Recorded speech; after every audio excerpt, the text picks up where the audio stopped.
প্রথম টপিক হলো আল্লাহ তাআলা সাকার না নিরাকার, আল্লাহর আকার আছে কিনা। কোরআন ও হাদিসের আলোকে এই বিষয়টা নিয়ে আলোচনা হবে। 2 নাম্বার 40 চারম তিজা ফাতিহা ইত্যাদি মৃত্যুর পর মৃত ব্যক্তিকে কেন্দ্র করে করা যাবে কি যাবে না, কোরআন ও হাদিসের আলোকে।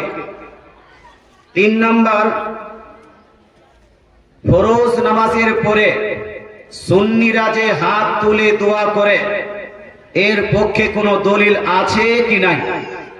বহু মানুষ পড়ার জামানায় দোয়া করেছে, যার কাছে শিক্ষা অর্জন করেছে ওই মৌলবীরাও দোয়া করেছে, তারপরে পড়াশোনা করার পরে 10-15 বছর ইমামতি করলো তখনও দোয়া করছে হাত তুলে।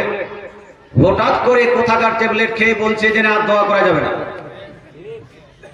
সম্মানিত মুসলিম সমাজ, তাহলে তার একটা কথা, একজন ব্যক্তির কথা থেকে আমাদের সমাজ ফরজ নামাজের পরে দোয়াটাকে বাদ দিবে না বাদ দিবে না, ইনশাআল্লাহ আলোচনা হবে। লাস্ট এন্ড ফাইনাল আলোচনা হবে। 4টা টপিক দেওয়া হয়েছে। যে মৃত ব্যক্তির জন্য আমরা কবর জিয়ারতে যাই, এই কবর জিয়ারতে গিয়ে অনেকগুলো মানুষ সূরা ফাতিহা পড়ে, কুল শরীফ পাঠ করে, সূরা ইখলাস পড়ে, তারপরে আল্লাহ তাআলার কাছে দোয়া করে। কবরস্থানে গিয়ে কোরআন তেলাওয়াত করা যাবে কি যাবে না। আমাদের মধ্যে এই এলাকায় কিছু মৌলবী হয়তো বলেছে যে এই কাজটা হলো বিদআত। সম্মানিত মুসলিম সমাজ, আগেই বলে দিই, যারা পড়ালেখা করে না, যারা পড়াশোনা গবেষণাকে পছন্দ করে না, যারা মানুষের মধ্যে বিভ্রান্তি চায়, তারা এইরকম এক একটা করে নতুন নতুন পার্সেল দিয়ে থাকে। তবে ইনশাআল্লাহ তাআলা 4টি বিষয় নিয়ে সূক্ষ্মভাবে আলোচনা হবে। আলোচনা যদি আপনারা শুনতে চান, কারণ আমি জমানো নয়, আস্তে আস্তে করে আজকে আলোচনা করব।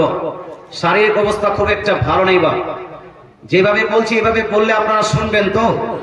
শুনবো।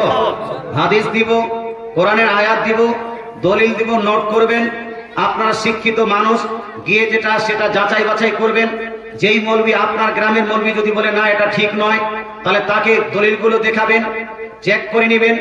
যদি সঠিক দলিল মিলে যায়, তাহলে আপনার মৌলবী কেন, গ্রামের ইমাম সাহেব কেন, কাবা শরীফের ইমামও যদি কোরআন হাদিসের বিপক্ষে যায়, সেই ইমামকে মানা চলবে? চলবে? কাবা শরীফ, মদিনা শরীফের ইমামও যদি কোরআন হাদিসের বিপক্ষে অবস্থান ধারণ করে, তাকে মান্য করা যাবে? এই প্রতিজ্ঞা নিয়ে আপনাকে মাঠে নামতে হবে, রিসার্চ করতে হবে। বিশেষ করে যারা স্কুল, কলেজ, ইউনিভার্সিটিতে পড়েন, আমার বন্ধুরা, ইয়াংস্টাররা, তাদের উদ্দেশ্যে আমি একটু বলবো, একটু গবেষণামূলক আলোচনা চলবে। তবে আলোচনার পূর্বে আসুন আমরা সবাই মিলে মুহাব্বতের সহিত, প্রেমের সহিত, ভালোবাসার সহিত দয়ার নবী, মায়ের নবীর প্রতি একবার দরুদ শরীফ পাঠ করি। পড়েন সবাই।